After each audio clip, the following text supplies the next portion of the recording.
This Parsha Podcast is dedicated in the merit of a Refuah Sheleimah, of a complete and speedy recovery for Gila Miriam bat Chaya. She is the daughter of a dear friend of ours who was recently diagnosed with a very serious and very late stage cancer. May she merit a full and speedy recovery with no lingering effects. It's the first Parsha Podcast of 2025. It's so exciting. Let's celebrate. And let us all hope and pray that we will merit to record a new episode each week in 2025. With the help of the Almighty, we haven't missed a week since August of 2020. Unbelievable, 4.5 years. And the trick is to do it 1 week at a time. And yes, let's be honest, not every single episode was a banger, but it's still a remarkable achievement. Even if a podcast is not setting the world on fire, it's not submitted to the Torch Podcast Hall of Fame, I think it's still something to be proud of. And we hope and pray that we'll have the great merit and fortune to record a new Parsha Podcast each week in this upcoming year. Now, before we start, I have a question I need to pose to y'all, to the audience. I take great pride in having no advertisement on the podcast. I don't want this to be transactional. Hey, you give me your time, you give me your attention, and I'll use part of it to try to sell you, I don't know, timeshares, mattresses, some investment advice to buy gold. I don't want that, where it's partially Torah and partially some commercial use. So we chose a different system. Everything is free, everything without a paywall, no ads. And once a year, we have a fundraiser. And we try to raise the bulk of our annual expenses for the Torch Center here in Houston, Texas during that fundraiser. And the rest of the time, 100% of the effort can be towards our mission. Now, of course, we have dedications from time to time, and we have, of course, our partners. We don't call them donors. Partners who support us year round. But we've resisted doing any advertising. And we get inquiries from time to time. And recently, a dear friend, he wanted to do not just advertising, a whole campaign. And it was sort of almost native content to the kind of stuff that we do. So he asked, well, would you guys consider doing that? I said, you know what? I'm going to speak to my colleagues at the Torch Center, which I did yesterday. And the colleagues said, well, why don't you ask the listeners? What do they think? They understand that we need to pay the bills. We need to pay the rabbis. We need to keep the Torch Center humming. And we're always looking for more funding. But of course, the podcasts, they are sacrosanct. We don't want to mingle learning and growing in Torah with ads. So my vote is to keep it the way it is. We'll do our fundraiser March time, and that's it. But I told my colleagues, this is, I'm the dictator of the podcast. It's an autocracy, but I'm a benevolent dictator. And I'm sympathetic to the will of the people. So what do you think? Should we interrupt it with intrusive ads? Pre-roll, mid-roll? I'll start selling? Or should I keep it the way it is? Let me know. rabbiwolbe@gmail.com. It's Parshas Vayechi. It's the last installment in the book of Genesis. And I pledged to record the Parsha Podcast live on Zoom, on torchzoom.com, Tuesday evenings at 8 p.m. for the duration of Genesis. And I said, we'll see how it goes and we'll continue if we like it. And I kind of like it. I enjoy it. I like to have a deadline. I like to have the audience. So please, we will continue with the help of the Almighty, the Parsha Podcast live on Torch Zoom, Tuesday evenings at 8 p.m. Central. We'll do one minor tweak. I like to have some chit chat, but I realized that before the podcast, I'm a poor conversationalist. I'm a little antsy to record. And I'm a way better conversationalist after the recording is over. So we'll open the Zoom from now on at 7:55 p.m. So we can have 5 minutes of settling down. We'll start at 8, and we'll leave plenty of time at the end if someone is thus inclined for all sorts of questions and chit-chat afterwards. I like it. I enjoy it. I appreciate y'all joining me on towards Zoom.com. Tuesday evenings at 8, and we'll continue it, please God, in the book of Exodus. It's Parshas Vayechi. Jacob and his family are secure in Egypt. They've been living there for 17 years now. And Jacob is getting old, and he's going to pass soon. And he secures a promise from Joseph: don't bury me in Egypt. He does not want to be buried in Egypt. Rashi tells us 3 reasons. He knows prophetically that the dust, the earth of Egypt will be crawling with lice. He doesn't want to be munched upon by the lice. Reason number 1. Reason number 2, he knows that in the future there will be resurrection of the dead, and all those who will have the great fortune and merit to be resurrected will be resurrected in the land of Israel. And those who are meritorious and worthy and righteous enough to be resurrected, but they are buried outside of the land, they'll have to roll. They'll have to tumble through the tunnels until they arrive in the land of Israel. And that's bumpy. That's unpleasant. The tunnels are not paved.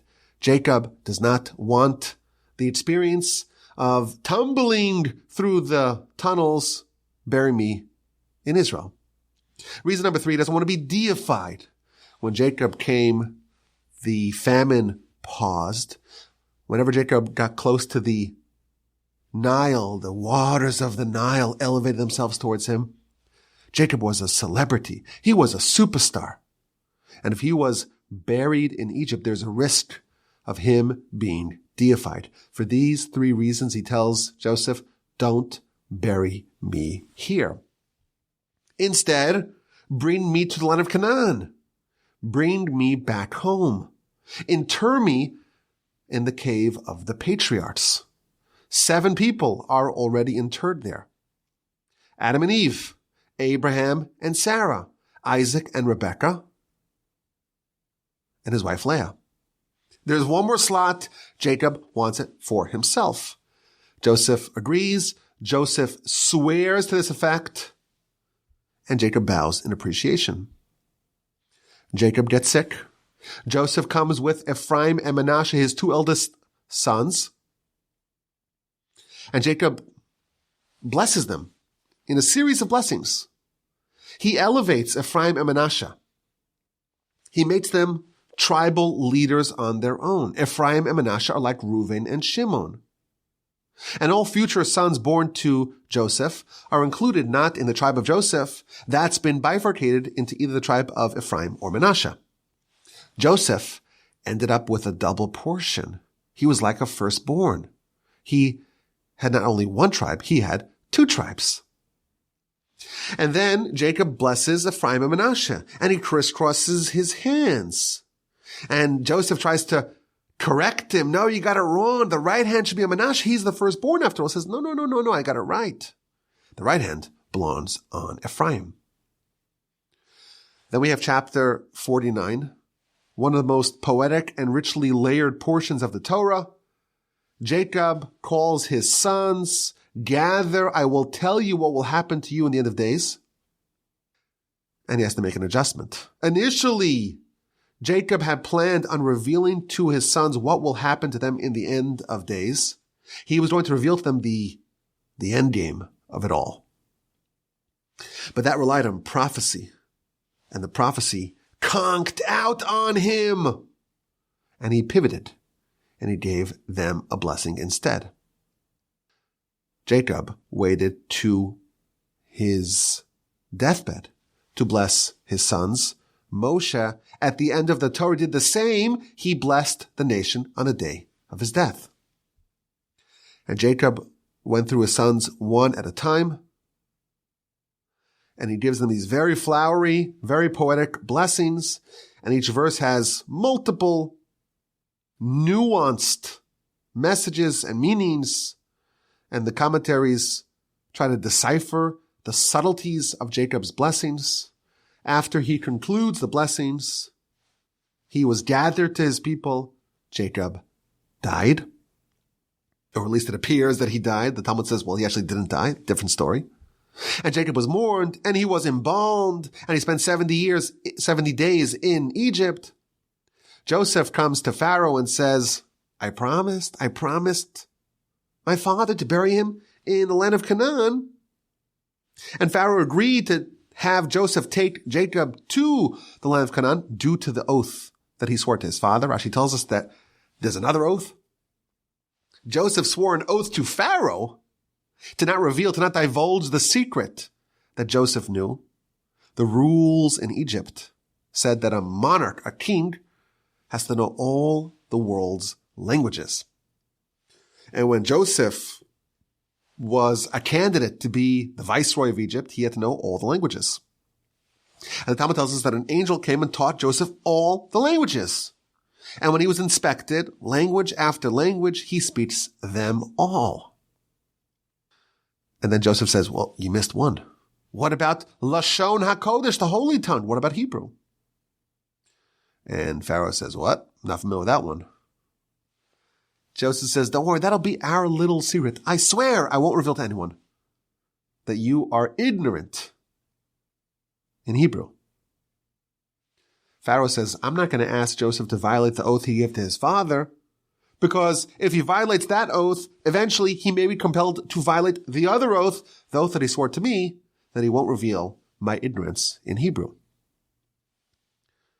With permission secured, Joseph and his brothers carry the bier, the funeral procession of Jacob, and there is an extended eulogy, and the parsha ends, and the book ends in the aftermath of Jacob's death. The brothers were worried that Joseph may get his revenge now. He calms them, he reassures them, and the parsha ends, and the book ends with the death of Joseph and his prophecy, foretelling the redemption from Egypt, which we will learn about, please God, in the book of Exodus. Now, I have to tell you about a miracle that happened to me this week.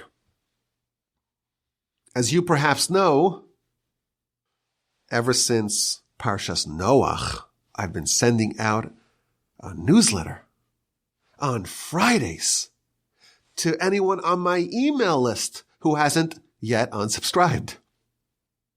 And usually I'm scrambling. People write to me, send it on Thursday. Why don't you send it so late? I'm in the UK. I'm in Israel. I don't get it till after Shabbos. As you don't understand, it's not like I have it printed and all ready to go. I'm working Friday morning to finish it. So this week I said, you know what? I'm going to try something radical. I'm going to work on the newsletter on Monday. Get a head start. So yesterday, Monday, I sat down. I started working. Amazing. Thank you, Hashem. I wrote 3,000 words in one sitting. I basically rewrote a whole piece and I'm adding new stuff. Amazing. I think it'll be a hit. It's still only a first draft. But then today, Tuesday morning, I wake up and I'm like, oh no, I got a Parsha Podcast tonight. TowardsZoom.com. Tuesday evenings at 8 p.m. Central. It's time to scramble. So I go to the academy, to the Beis Medrash, to the Kollel here in Houston. And I'm trying to work on it. And a friend shows up. And he's like, I got a question on the Parsha. And he asked me a tough question on the Parsha. And it gets me thinking. And it starts to churn the gears. And it helps develop an idea. So I want to tell you just a miracle that the Almighty bailed me out again. We have a Parsha Podcast. Quite improbably. Jacob is about to die. And he meets Joseph, bury me not in the land of Egypt, in the land of Canaan. He is getting sick, and Joseph comes and visits with his two sons this time. And he gets blessings, several blessings. Ephraim and Menashe, they're like Reuven and Shimon. And if you study the blessings that Jacob gave to the sons of Joseph, he actually blesses them twice. Actually, he does more than two blessings. There's two blessings, and there's one assignment that he gives where he elevates them to the status of Reuven and Shimon. In one of them, if you look very carefully, you'll see that the first blessing that he gives is a blessing really to Joseph. The verse says very clearly, Vayevarech es Yosef, he blesses Joseph. And he kind of gives Joseph a blessing by blessing the sons of Joseph, Ephraim and Menashe. So what's the first blessing? Vayevarech es Yosef, he blesses Joseph. And he says, the God that my forefathers Abraham and Isaac walked before. This God who was my shepherd from when I was little until today. And this angel who redeems me from all evil. This force, the angel, should bless the lads, Ephraim and Menashe. V'yikareh bahem shemi, and let my name be assigned upon them. And the name of my fathers, Abraham and Isaac, v'yidgu larov b'kerev haaretz, and let them proliferate and multiply in the midst of the land. Now, just as an aside, this is a very special verse for our family. It's a very special verse because it's part of the nighttime Shema. When you say Shema at night, we say Shema at least twice a day. When you say Shema at night, you add this verse as well. But it's a very special verse for our family. Because if you look at the last 5 words of this verse in Hebrew, so it's V'yitzchak and Isaac, V'yidgu larov, and let them proliferate and multiply, b'kerev haaretz, in the midst of the land. And if you take those 5 words and take the first letter of those 5 words, you'll spell out my last name, Walby. In Hebrew, it's Volbe, Vav, Vav, Lamed, Beis, Hey, and it's the first letter of these 5 successive words. This is the place where our name is hinted to in the Torah. Now, my father, he shall live and be well, he says, well, the verse refers to me, because it says the word that comes before V'yitzchak v'yidgu larov b'kerev haaretz, it's the word Avraham, Abraham, and my father's name is Abraham. It's Avraham. So the verse refers to me. It says Avraham, and then it says Vav, Vav, Lamed, Beis, Avraham Volba, Abraham Wolby. It's about me. So I said, no. You have to go even earlier. What does Jacob say? V'shem avosai, and the name of my father is Avraham, and then it says Wolby. So it's referring to me. So this is the verse in the Torah that it speaks about me. So we got to study this verse very carefully because this is a special verse here for the Parsha Podcast. So this is some of the blessings that Jacob is giving to his grandson. This is like the first blessing that he gives them. And then there's a second blessing. Jacob places his hands upon the 2 grandsons, and Joseph had positioned them that the right hand, which is the dominant hand, should be upon the head of the older one, which is Menashe. So Joseph takes Menashe in his left side, because he's facing Jacob. So his left is Jacob's right. And he places Menashe right there so that it's nice and easy for Jacob to place his right hand upon Menashe's head. And Ephraim was the younger. Well, he's on Joseph's right side, and he's on Jacob's left side. But of course, Jacob crisscrosses his hand. And that causes a minor kerfuffle. Joseph sees this, and he was disturbed by that. He says, no, you got it wrong. Menashe, he's the older one. Place your right hand upon his head. And Jacob says, no, I didn't get it wrong. I know very clearly who is the older one and who's the younger one.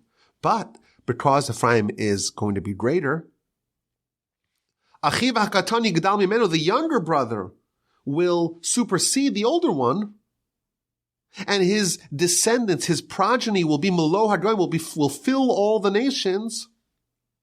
That's why he's deserving of having the dominant hand. So that's the minor kerfuffle. And then we have verse 20. Vayvarchem, Jacob persists and blesses them again. Vayvarchem yomahu, and he blessed them on that day. What is this second blessing that Jacob gives his grandsons? Lamer, to say, Becha Yevarech Yisrael. In you will Israel bless.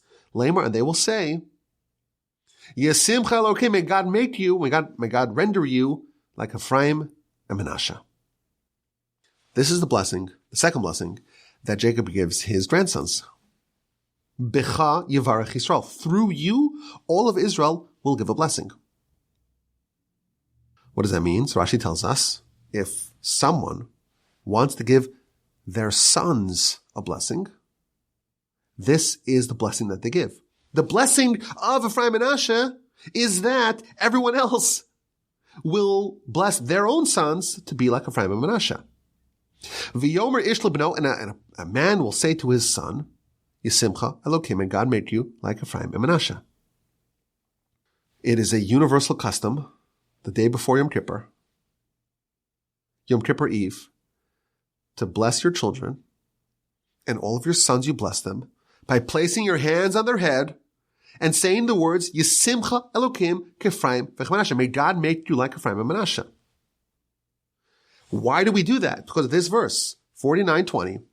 Jacob blesses Ephraim and Menashe, that everyone will bless their children to be like Ephraim and Menashe. These are the children that we hope our children become like.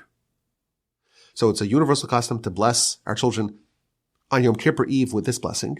And many, many, many have a custom that every week on Friday night, Shabbos Eve, they likewise bless their sons to be like Ephraim and Menashe. We hope that our children emulate the ways of Ephraim and Menashe. Now, there's only one other person that has this sort of blessing. Way back in chapter 12 of Genesis, when Abram, then he was called Abram, God tells him, go to the land of Canaan. And he tells him in verse 3, Va'avarcha mevarachach, I will bless those who bless you, and I will curse those who curse you. And then he says, V'nivrechu b'cha, and they will become blessed via you, all the families of the land. You will be the model, the prototype of blessing. When someone wants to bless their child, they will say, be like Abraham. This is like the peak, the pinnacle, the apotheosis, the acme of blessing. That all other people you'll be so blessed that everyone else will say, I want my kids to be like you. So I'll bless them to be like Abraham. That was a blessing given to Abraham. And now Jacob is assigning this blessing, which is the blessing of all blessings, the peak blessing, that you will be so blessed that everyone will bless their children to be like you. The blessing to end all blessings is given to Abraham by God. And now Jacob is giving it to Ephraim and Menashe. Now, this really raises a very interesting question. This event happened, 3,500 years ago? Joseph brought his sons to Jacob before he died. Jacob died 193 years before the Exodus. It's a long time ago. Until today, and in every Jewish home, there's hundreds of thousands of homes where parents will place their hands on their sons and say, be like Ephraim and Menashe. Why? Because of verse 20 of chapter 49. Jacob gave them the blessing that everyone else will give their children this blessing. There's something about these two lads that we want to perpetuate in our children.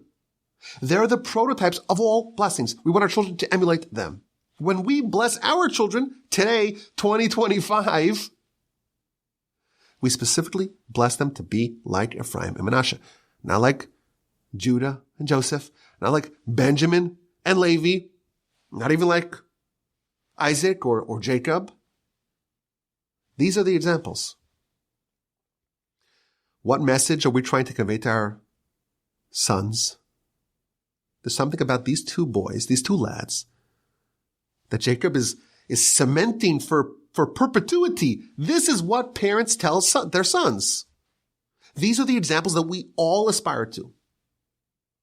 No matter what you are, no matter where you are, no matter how you are, no matter what situation you are, you tell your kids, look at these two boys. What's so special about them? We don't think that they were necessarily greater than Judah, than Benjamin, than Yisachar and Zvulun, than Jacob, certainly not. But there's something very special about these two boys in particular that make them the example, the prototype of what we want our kids to aspire to. What is the message of Ephraim and Menashe? That was sort of the question that my friend came and asked me. And I thought of an answer, and I think it's true. And I'm going to share it with you right now. Before any blessings were conveyed, Jacob is old, he's sick, and he has 3 visitors. Joseph, the viceroy of Egypt, his favorite son, he shows up with 2 boys in tow, Ephraim and Menashe. And in verse 5, Jacob makes an astonishing declaration. This is before any blessings. And he tells Joseph, your 2 boys who were born to you in the land of Egypt before I arrived, they're mine. Lihem, they're mine. And he makes a statement, Ephraim and Menashe, these 2 boys, Ephraim and Menashe, Reuven and Shimon, they're exactly like Reuven and Shimon. Joseph's 2 sons in verse 5 were added to a very rarefied fraternity. They're part of the tribes. Now, to us, we already are familiar with that. This is old news. It's 3,500-year-old news. But we cannot underestimate the significance of this development. Our nation is built in stages. The foundations, the roots, that's the forefathers. That's the patriarchs. That's the 3 people upon which God assigned his name to. When we start our prayers, we say God of Abraham, God of Isaac, God of Jacob. We say that about no one else. Not God of Moshe, not God of Aaron, not God of David. These are the 3 people who are the foundations, who exhibited monotheism, who demonstrated, who manifested monotheism, who taught the world about God. These are the fathers. These are the only 3 people that we say God of that person's name. In fact, the Talmud tells us David wanted people to say God of David, and God said, no, you're not on that level. You're not worthy to be one of the forefathers. That's the first stage of this wonderful edifice. And the next stage is building out the tribes. These are the 12 tribes. Not as great as the forefathers, but the nation must have 12 tribes. And we learn that in heaven, there are 12 gateways to heaven. Because there's 12 different ways to forge a relationship with the Almighty.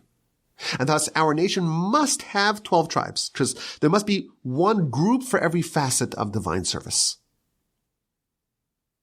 And that's why we have the 12 tribes. And this was all well known in Jacob's lifetime. You remember when he put stones around his head? Because he went to sleep on Mount Moriah. How many stones did he put? The Midrash says he put 12 stones.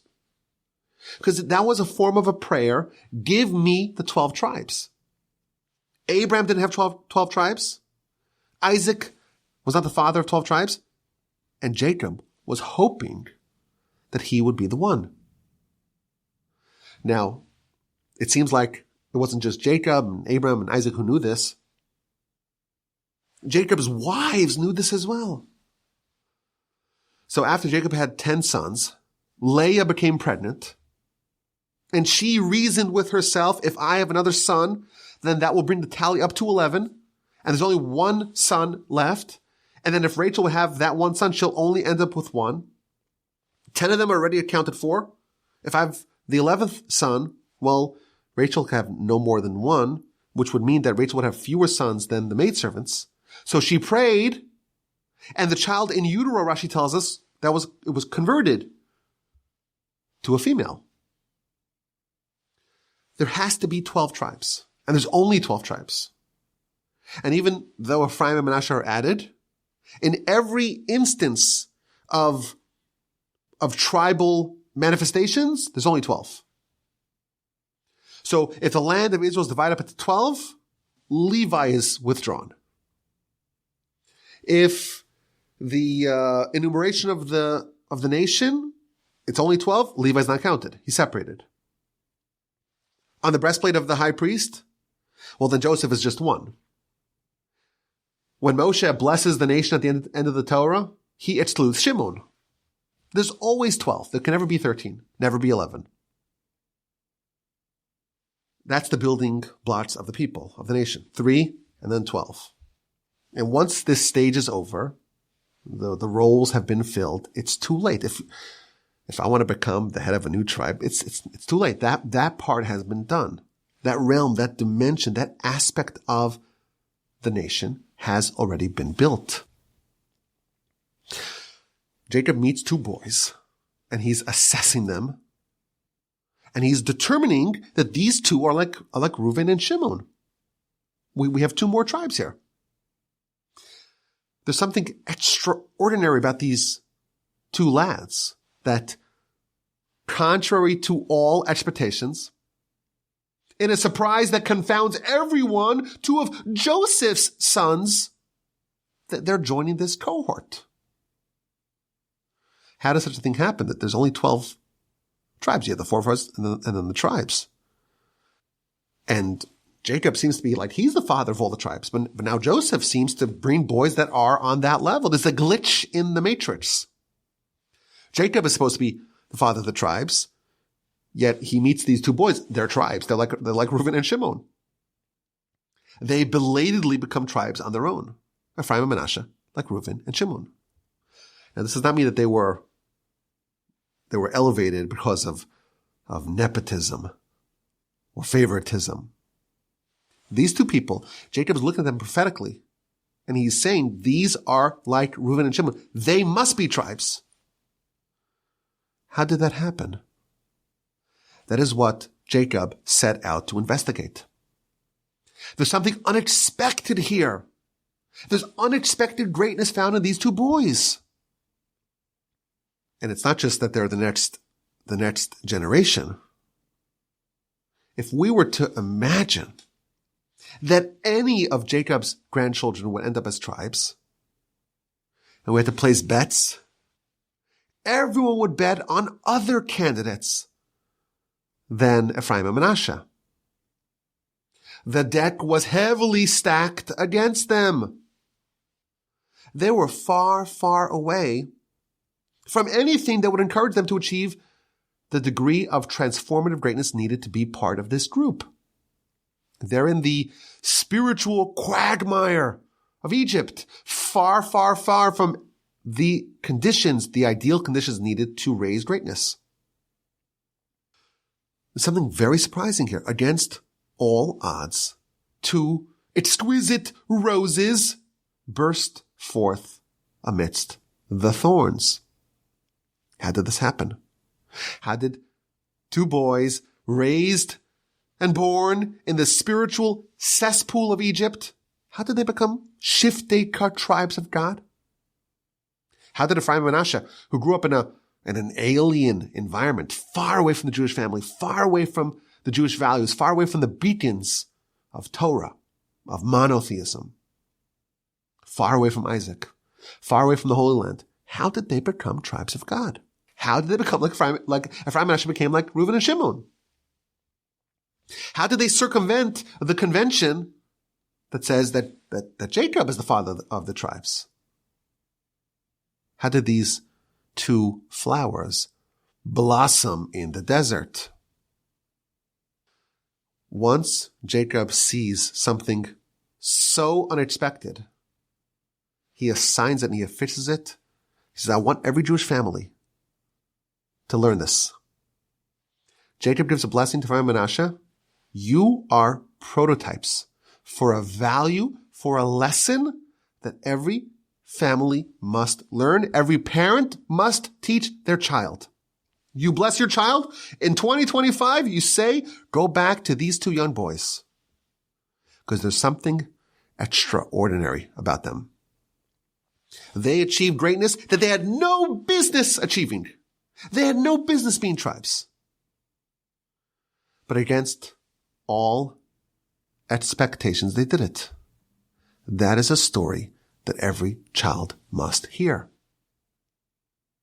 Every child must know that there's the possibility of achieving things that are just not in the cards. They're not expected. And when you bless your sons, your children, you tell them that there were once two boys who were in Egypt, and Ephraim and Menashe became like Reuven and Shimon. Learn this lesson. Drill it into your head. Don't believe when they tell you you can't do it. Don't limit yourself. You too can achieve things that are not maybe part of the plan. Even if it's not in the cards, even if it defies all the convention, even if it's not slated to be like that, even if it violates all the rules, it doesn't matter. They did it. Why can't you? There's an amazing lesson here that we can learn from these two boys. Even if the whole world tells you you're not a candidate for something very special, there's a level of greatness that's just not accessible to you. Sorry, you're not included. You're not in a position to achieve this level of greatness. No one's going to bet on you. The whole world, in fact, will bet against you. Even so, Ephraim and Menashe teach us that this absolutely unexpected greatness can still be achieved. And every Friday night, if you have the great privilege to bless your boys, this is the message Jacob tells us. Jacob blesses these two boys. Convey this message. Don't believe the naysayers and the prognosticators and the analysts. There is a path of unexpected greatness that was blazed by two boys in Egypt. And we can follow their example, and you can follow their example. This is the concept that we learn from Ephraim and Menashe. But let's get into the mechanisms. How indeed did they do it? Their destiny was to be grandchildren of Jacob, sons of Joseph, not tribes. They overcame their destiny. How do you do that? How did they do it? What is the means by which someone can achieve what they're not really cut out for, what they're not really destined to achieve, what no one expects them to achieve? Jacob himself pinpoints the secret to unexpected greatness. These boys were born where? In Egypt. To whom? To the viceroy of Egypt. They're living amongst Egyptian royalty. Everyone's an idolater. Everyone's a pagan around them. And where's Jacob? Jacob's their grandfather after all. But Jacob's far, far away. We would all bet against them because they're not growing up in an environment that is conducive to achieve this greatness. And Jacob says, no, we got it all wrong. It wasn't despite the circumstances of their upbringing that allowed them to achieve greatness. It was precisely because of their disadvantaged upbringing. What does Jacob tell Joseph? Your two boys who were born to you in the land of Egypt, Ad Boi Elecha Mitzrayim, until I came. Jacob points and says, these boys were born before I arrived. That is germane to the continuation of the verse. They're mine. Ephraim and Menashe like Reuven and Shimon. Why were Ephraim and Menashe like Reuven and Shimon? Because, not despite, because of their disadvantaged upbringing. This is an idea we see many places. A lot of people think that because they weren't raised in a spiritually wholesome environment, there's greatness that they just cannot possibly achieve. Jacob is saying the reason why these two boys became like Reuven and Shimon, it's because they grew up in Egypt. before Jacob arrived. There was no one there.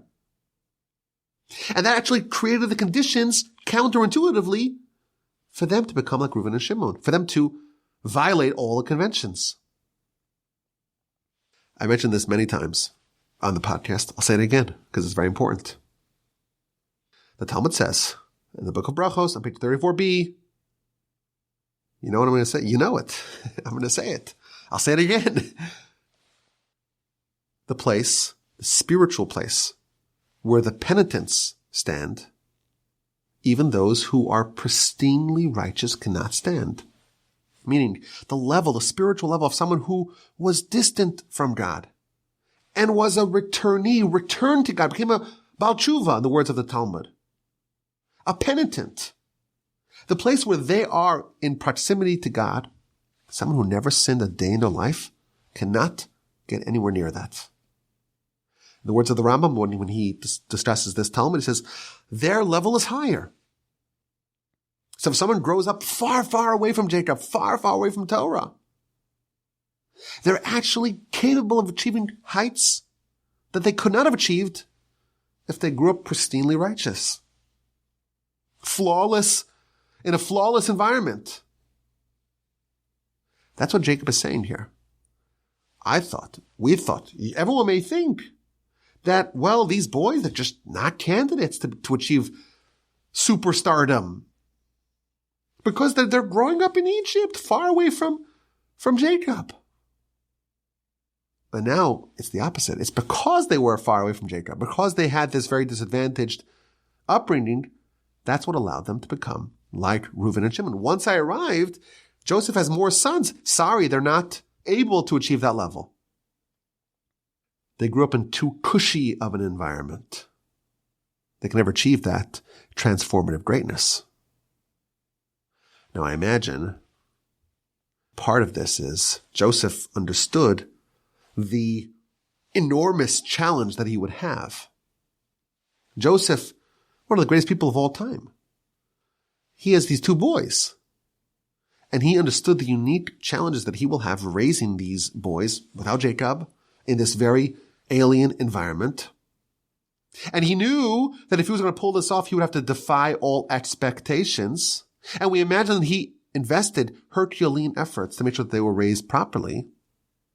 But the net result of these boys being raised in the way, in the place, in the location, the time that they were raised in, the result is that they became greater than they would have otherwise.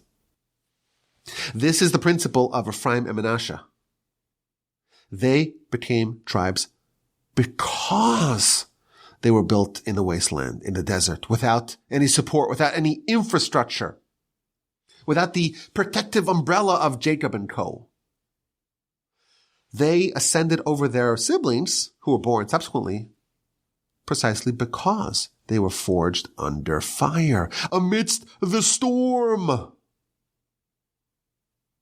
reason why they were selected is because they were raised before Jacob arrived. Had they been raised after Jacob arrived, they would not have been deserving of this promotion. So I think for one, this whole concept is very encouraging. That someone who no one expects could achieve greatness could have something unexpected. And I think it's also a valuable lesson. The amount of work that it took to raise Ephraim and Menashe was much more work than to raise them in a very wholesome environment. And many of us may bristle at hard work. But it pays. Specifically because of the magnitude of the challenge of raising them in this very harsh environment. And the amount of effort and determination and perseverance that it would require. That's precisely why they flourished and became what they became. Now, none of us are going to be tribes. And neither will our children. But nevertheless, Jacob tells us it's important to spotlight Ephraim and Menashe. They show us of the idea of this convention of achieving undeserving, unexpected greatness. And I was thinking to maybe give a little bit of an example of this idea that maybe is relevant to us. There are two teachings in the Talmud, in the book of Nida, one on page 16 and one on page 70 of the same book, that seem to be incompatible with each other. On page 16b of the book of Talmud, called the book of Nida, it talks about what happens before a child is conceived. What happens in heaven? What are the decisions made about a child before they're even a zygot? Talmud says that the angel picks up the biological matter soon to be a zygot and asks a series of questions to God. What's going to be with this soon to be human? Will they be strong or weak, wise or foolish, wealthy or poor? And all that is determined. What's undetermined, if they're righteous or wicked, that's not determined. But if they're strong or weak, rich or poor, wise or foolish, that is all determined. It's baked in stone. It's unchangeable, apparently. That's on page 16b in the book of Talmud of Nida. But I happen to have seen page 70b. And then the Talmud says, well, what if you're foolish, but you want to become wise? What do? And it lays out a roadmap. What if you're weak and want to become strong? It gives you a roadmap. What if you're poor and want to be rich? It gives you precise instructions for what you need to do. I always like to joke. The Talmud contains precise step-by-step instructions for how to become rich. But it places in the book of Nida, page 70b, which is only 3 pages before the end of the whole Talmud. So if you start reading the book, the Talmud from the beginning, you have to go 2,708 pages before you find the answer. So it does have a get rich quick instructions. Well, it's not quick, but get rich guaranteed. But most people will give up after 100 pages. I haven't found it. So how could it be that it's predetermined? The Talmud says on page 16b, it's predetermined if you'll be rich or poor. And then the Talmud says, well, if you're poor but you want to become rich, there's a way to do it. This is the same idea that Ephraim and Menashe embody. And this is the message that we tell our sons. You may have a destiny. Destiny says you're poor.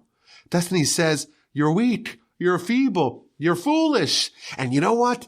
You're no way. It's not going to happen. You're not going to become a tribe. That's the destiny. Ephraim and Menashe say, so what? We could override that. We could violate that. We could supersede that. There's a path. And yes, the path will require a lot of hard work, determination, dogged perseverance, grit and persistence and insistence, and lots of prayer, as the Talmud tells us. But to me, this is a very powerful lesson, and one that Jacob says, teach your children. You are limited, and you are capped, and there is a ceiling, and it seems to be like concrete restraints on what you can accomplish. But Ephraim and Menashe show us that can be overcome. And we tell our children, be like Ephraim and Menashe. Yes, there are limitations. Yes, before you were born, it was determined you're not going to have this, you're not going to have that, you're not going to have that. So what? With enough hard work, with enough prayer, with enough determination, with enough absolute perseverance and grit. Not easy, but doable. And in fact, that's what we ought to try to do, to achieve greatness that is completely unexpected. No one, absolutely no one would have said, it's going to be the 2 extra candidates to be tribes. Ephraim and Menashe, natives of the land of Egypt, no one would have said that. So what? Let's do it nonetheless. And that's a message that's so important. We must tell our children and bless our children with this example. An idea on the Parsha. Let's get to this week's dilemma. Conundrum. Should we call it a conundrum? Conundrum. A dilemma. This is a dilemma that every teacher must face. You have a class and you're a teacher, and there are kids of mixed abilities. Some are very sharp and some are a little dull. And everyone's different speed of comprehension. Everyone's got different faculties. How do you teach? How do you tailor your message? Do you cater to the gifted? Try to enhance the learning of the gifted? And maybe allow the slower, less gifted ones to maybe fall through the cracks? Or maybe you should target the lower half and not optimize for the gifted. What a dilemma. To reinforce the strong ones or to boost the weaker ones. Now you may say, well, I'm not a teacher. Well, maybe a parent has the same question. Suppose you have two children. One's a star. They're bright and they're precocious and gifted in every way. Very bright future ahead of them, clearly. And one of them is struggling. All sorts of challenges and difficulties that are impeding their growth, their ability to succeed. And suppose you can only focus on one of them. Suppose. What do you prioritize? Do you try to supercharge the precocious one? To give them the best chance to catapult themselves to the absolute stratosphere? Or do you help the struggling one not fall behind their peers? And maybe this question can even be within ourselves. We have some excellent characteristics, and we got some weaker. We've got strengths and weaknesses. We have skills and abilities and qualities and shortcomings and flaws. Do we try to boost our strengths, make them like absolute powerhouses, juggernauts? Or do we maybe try to fix our flaws? They'll never become, something absolutely outstanding, but at least we'll create we'll make them okay. We'll make them good enough. It's a dilemma. It's a pedagogical dilemma. It's a parenting dilemma. It's the question of triage. What do you prioritize? We have Ephraim and Menashe. And they come to Jacob. And Joseph takes Menashe, the firstborn, in his left side, and Ephraim, the younger one, in his right side. And Jacob does the switcheroo. He crisscrosses his hand. He places the dominant hand on Ephraim and the weaker, the left hand on Menashe. And he justifies his behavior by saying, I know this one's older. Menashe's older. But so what? The younger one will become so much greater than the older one. So let me give him my right hand. I'm going to take my right dominant hand and place it on Ephraim because Ephraim is destined for greatness. Now, I imagine that argument could have been used to explain why he's going to place the right hand on Menashe. Because Menashe, he needs a boost. He's not as great as Ephraim. And therefore, I should help him to achieve parity, equality, equity, by placing my right hand on Menashe. But no. Jacob has only one dominant hand and one left hand, the weaker hand. He has one dominant blessing, and he chooses to supercharge the more gifted, the more promising one, in lieu of trying to balance things out, of creating equality by lifting the weaker one to make it more of a parity. So I think it's a bit counterintuitive. I think all of us would have voted on the other side. You got to help the kids not to fall through the cracks. But it's interesting. Jacob also, he gives us the logic to it. Why would it be more important to take that one child and make sure that the gifted child, and make sure they achieve superstardom, even if that means to maybe neglect to one degree or another the weaker child?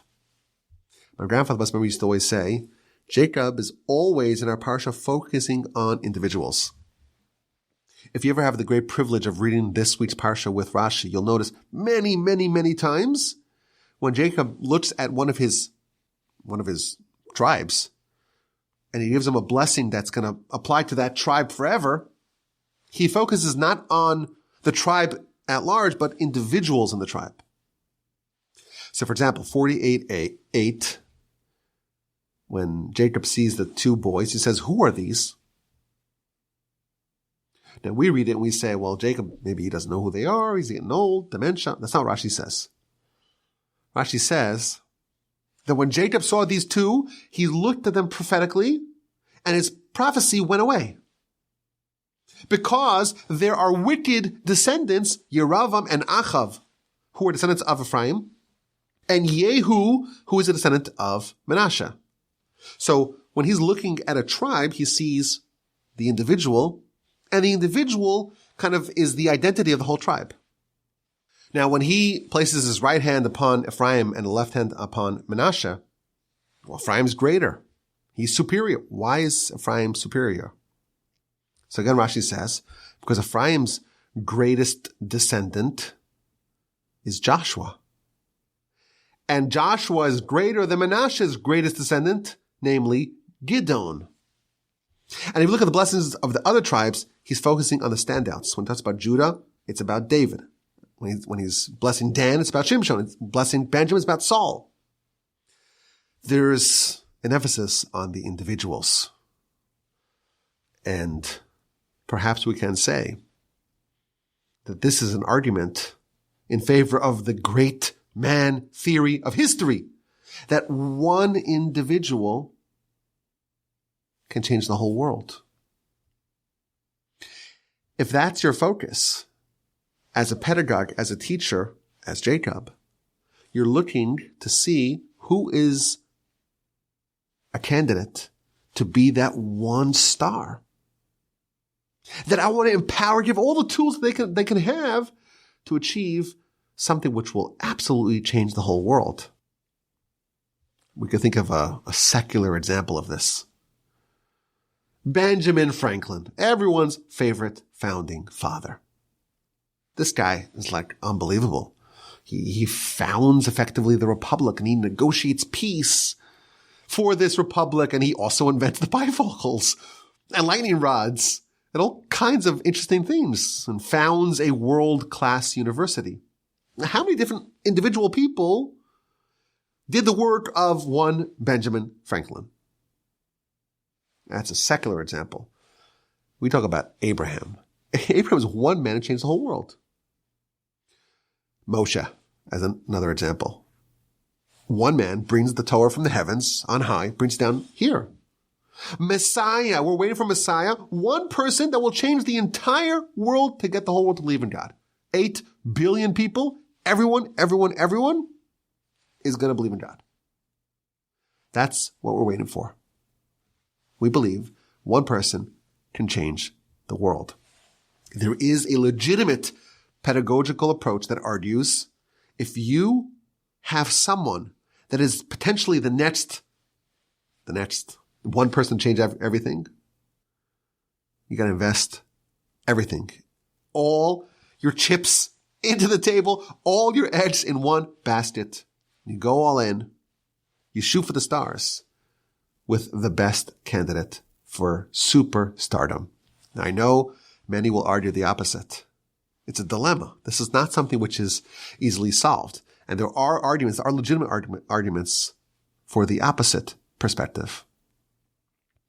I actually had a nice chat this past weekend, with a Rabbi Miller from the United Kingdom, who is the head of a very famous seminary in a place called Gateshead. It's a very famous Jewish seminary in England, and he told me, he says, by us, the teachers aim to try to tailor their lectures and their teachings to the absolute top of the class, not to the bottom.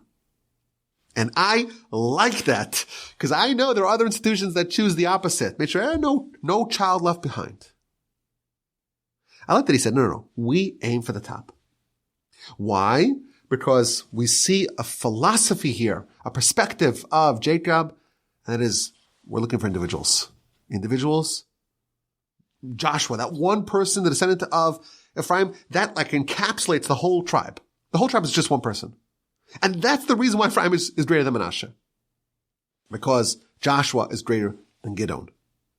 To me, it's a novel idea. I think it's a bit controversial. That's okay. It's a dilemma, something to chew on, to consider, to wrestle with, a conundrum to think about. That's what we're trying to do here. Something just to maybe facilitate discussion. But that's that. It's a wrap. The book of Genesis in the books. Year 9 of the Parsha Podcast. I'm in the Torch Center in Houston, Texas. TorchZoom.com. Tuesday evenings. At what time? Oh, at 8 p.m. Central. TorchZoom.com. Join us if you're interested. Please, we're going to continue going into the book of Exodus with the help of the Almighty. Thank you for listening. Have a fantastic day. A wonderful rest of your week. A terrific, sensational, elevating, memorable Shabbos upcoming. And please, God, with the help of the Almighty, we'll gather together again next week for another installment of the Parsha Podcast. My email address is rabbi@gmail.com.